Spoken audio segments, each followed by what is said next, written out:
Hi, welcome to this tutorial. We will introduce how to set lighting for a daytime interior space with D5 Render 2.4. Let's start by checking the final renderings. You can see the day lighting is realistic and natural, yet we only set 3 artificial lights for this scene.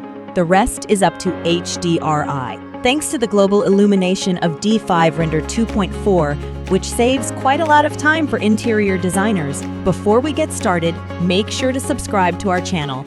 First things first, import models and materials from your modeling tool into D5 with the LiveSync plug in D5 Converter. Here we use 3ds Max as an example. Other DCC software work the same way.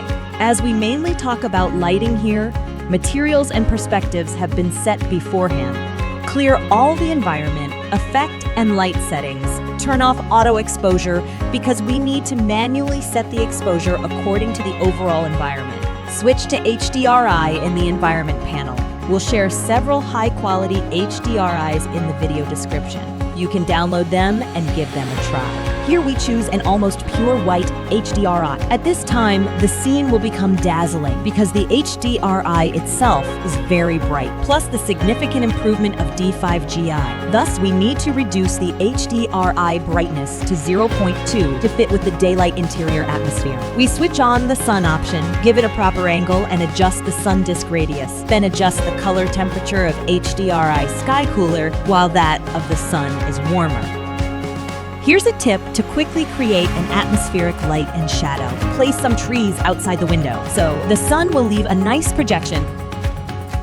After finishing the setting, don't forget to save these changes by clicking Update in the scene list. As you can see, powered by D5 GI, the effect of natural light alone is already very good. For this kind of wabi-sabi style, dim and high contrast effects can better deliver the vibe. Now the ambient lighting has been set. We need more details of specular reflection and a better balanced brightness of environment. So we're going to add some artificial lights. Note that the D5 GI performs well in interior lighting. You only need 1 or 2 lights for such a living room. First, set a main light source for the space. We add a rectangular light far away outside the window and make it a bit tilted. Increase its attenuation radius to cover the whole model. Save these settings and continue to edit this light. Give the light a color temperature of around 6,200, which makes it similar to the skylight. As the light has a large size, it shouldn't be too bright. Why do we need this rect light? First, to better light up the scene. When the wall and floor materials look dark, HDRI alone is not sufficient to balance the whole picture.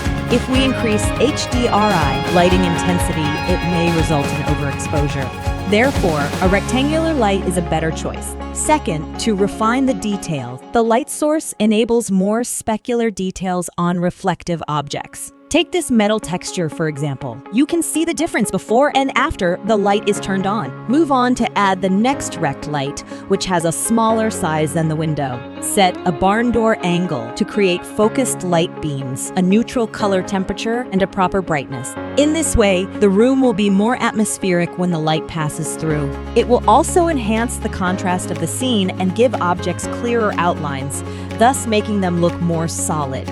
If the room has a glazed ceiling or ground, the light will add more reflections. Repeat this process for the restaurant and kitchen. Now you can see the difference. To better reproduce the lighting in the real world, we put some spotlights on the ceiling and some strip lights in the dark corners.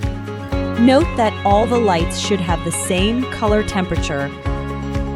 Decrease their brightness intensity. Otherwise, they will be too bright to look realistic. The lighting is all set. In the effect panel, we can make some post-processing such as highlight, which darkens the shiny part a bit. Thanks to the lighting we set before, there's no need to adjust exposure and contrast anymore. Pull the white balance to the right, and the scene will have a warm yellow tone which suits the wabi-sabi style. Finally, add a bloom effect. We're all set to render. That completes our tutorial for daytime interior lighting with D5 Render 2.4. You can download the scene and give it a try on your own.